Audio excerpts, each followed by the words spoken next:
In this video, we're going to look at real freedom. What is real freedom? Typically, freedom can be viewed as inner freedom or outer freedom. The philosophy of freedom begins with inner freedom, and then inner freedom is translated into outer freedom, into free action. The materialistic view focuses on the outside.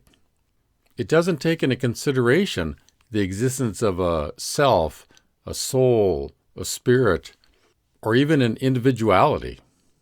It focuses on the outside in the world and looks for real freedom there. So it emphasizes outer freedom. Senator Bernie Sanders gives a description of real freedom. It is not freedom when you have to work 3 jobs just to survive. It is time to say that real freedom must include a living wage and economic security.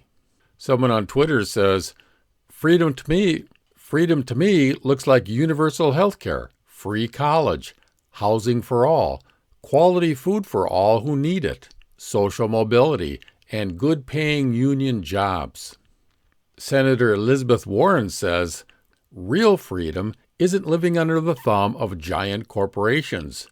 Real freedom isn't living in debt, one crisis away from disaster.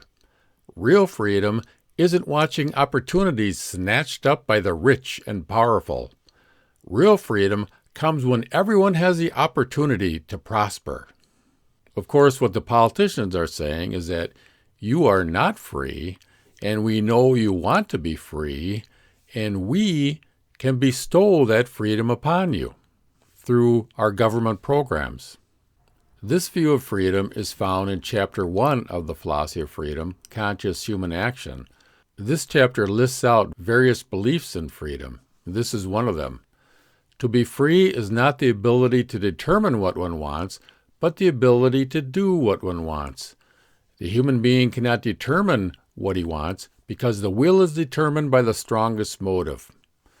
This is saying that we're driven by our desires, by our wants, by what we want out of life, and that's set. There's nothing we can do about that because we have no inner freedom. So what matters is outer freedom, whether we are able to do what we want.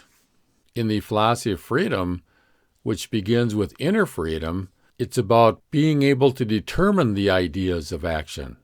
Whether I carry something out depends on external circumstances and on my technical skill. So, to be free means to be able to determine out of oneself, by moral imagination, the ideas, motives on which the action is based. This is a description of inner freedom, which has to do with the freedom of producing the ideas for what we want to do from within ourselves. Now, once we have these ideas, all of us have a different set of external circumstances.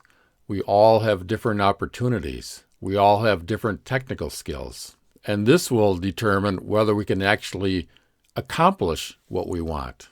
But we don't have freedom in our life circumstances. We may have been born in a certain situation. We're presented with certain opportunities. We try to make the most of these opportunities. So it doesn't make any sense to focus on outer freedom if you do not have inner freedom, because you're not really free.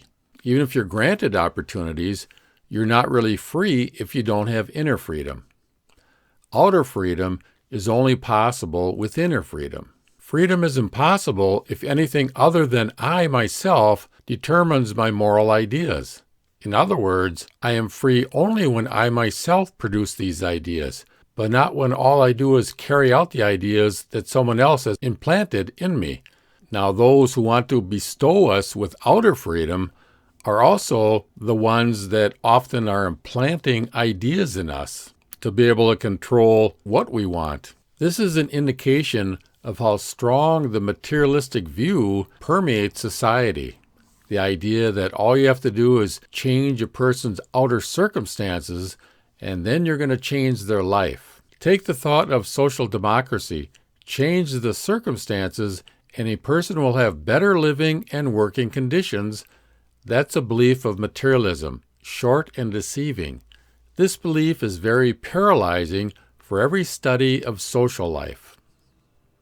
It's the person who determines their life. You can't avoid that and try to eliminate the person, but that is something that materialism does. They don't really take into consideration the self, the individual, the soul, the spirit, because we're the ones that are determining our life. To change the circumstances of a person, the person has to change.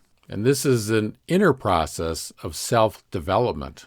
Every change has to be made by human beings, and that therefore every condition that's brought about for the social order arises from human thoughts and feelings. Once one has this thought firmly in mind, one can free oneself from the materialistic view that everything is brought about by external conditions.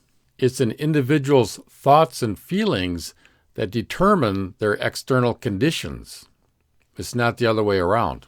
Promoting this idea that we're a victim of our circumstances or that we're oppressed by external circumstances is so damaging, especially to young people.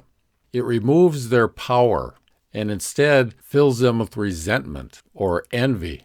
The philosophy of freedom shows how we have the potential to be very powerful beings, to be able to attain what we want to attain. Ethical action consists of moral intuition, moral imagination, and moral technique. The way we attain our goals, the way we implement our ideas, is through moral technique. In order to realize the ideas produced by moral imagination, one must set to work in a specific field. This part of effective moral activity depends on a knowledge of the particular world of phenomena with which one is dealing. This ability is moral technique. There's no easy path to success. You have to set to work to attain a goal. I mean, this should be common sense. If we want to excel in a particular field of life, we have to acquire the skills. We have to do the training. We have to get the education. We have to learn how the world works and then set to work. All you have to do is listen to successful people and not listen to politicians, university professors, or political activists who have never accomplished anything in their lives. Look to those who are successful. What the philosophy of freedom can do is show you how to be fully human, how the human being works. It's a user's guide to being a human being, to attain our full potential as human beings. It shows how the mind works, how we can self-motivate ourselves, how to gain knowledge, how to grasp the true nature of the world. It says that if we're able to grasp the nature of the world, it's not that hard to orientate ourselves within it. Rudolf Steiner gave this message to each individual. If you follow the path indicated here, you will attain what you seek to achieve by your imperfect means and much else besides. And I am convinced that if one is imbued with the philosophy of freedom, one dares to say that, then light would dawn. Note that it says, by your imperfect means. The philosophy of freedom helps you to focus the abilities and attention that we do have to get the maximum use out of them, how to get the most out of our mind, how to be self-motivated to empower our action, and so we can operate at our fullest potential.